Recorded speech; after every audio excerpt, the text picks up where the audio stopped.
बाबूजी, बाबूजी, आपकी इतनी तबीयत खराब हो रही है और आप खेतों पे काम करने जा रहे हो। आप घर पे आराम करो, खेतों का काम मैं कर लूंगा। हाँ, और करेगा क्या तू? यहाँ खेत में मजदूरी करेगा। अगर तू भी अपने दोनों भाइयों की तरह पढ़ लिख लेता तो आज शहर में नौकरी कर रहा होता, ना कि तू यहाँ गांव में धक्के खा रहा होता। नाक कटवा के रख दी मेरी।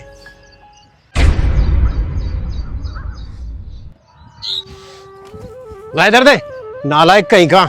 अरे चाचा, अपने इस बेटे को क्यों डांटते रहते हो? पूरे गांव में सबसे सीधा साधा लड़का है ये, और ये आपकी वजह से ही शहर नहीं जा रहा, क्योंकि आपकी इतनी ज़्यादा तबीयत खराब रहती है।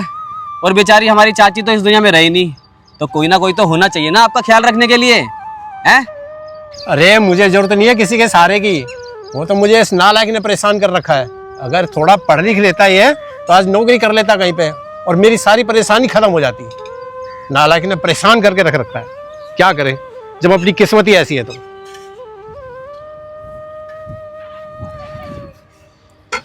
बाबूजी, बाबूजी क्या हो गया?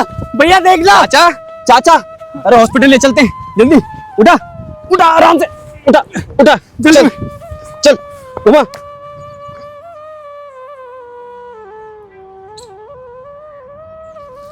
हाँ भाई, देखने में तो नहीं लग रहा कि बाबूजी की ज्यादा तबीयत खराब है। अबे जरूरी था क्या हमें फोन करके शहर से बुलाना? तुझे पता है हम शहर में कितना सारा काम छोड़कर आए हैं अपना। और भाई अगर तुझे पैसों की जरूरत थी तो तू हमें बता देता, हम तेरे अकाउंट में भेज देते पैसे। भैया, बाबूजी आप दोनों को याद कर रहे थे, इसीलिए मैंने आपको फोन करके बुलाया। और भाइयों, अभी लग रहा है चाचा की तबीयत थोड़ी ठीक है।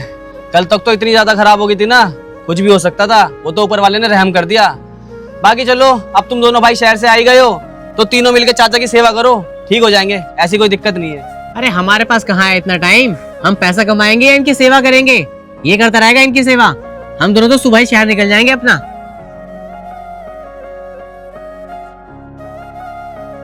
बाकी चला भाई गए तो खेतों की नपाई करके आ जाते हैं, क्योंकि मैं सोच रहा हूँ कि अपने हिस्से की जमीन बेच के ना शहर में शिफ्ट हो जाऊंगा। हाँ ठीक ही कह रहे हो, अब यही काम कर लेते हैं। आओ चलो। चला। बाबूजी, आप फिक्र मत करो, मैं आपको छोड़ के कहीं नहीं जाऊंगा। क्या हो गया चाचा, क्या सोच रहे हो? आप जिस बेटे को सबसे ज्यादा नालायक समझते थे, आखिर वही आपके काम आ रहा है ना। एक बात बताऊं चाचा, सिर्फ पढ़ने लिखने से कोई लायक या फिर कामयाब नहीं हो जाता। इंसान का अगर दिल अच्छा ना हो ना, उसे बोलने का तरीका ना हो, वो अपने माँ बाप की कदर ना करता हो, तो मेरी नजर में उससे ज्यादा बेकार इंसान कोई नहीं है। और अगर अनपढ़ होने के बाद भी आपका ये बेटा आप पे जान छिड़कता है, तो ऐसा लायक बेटा ऊपर वाला सबको दे।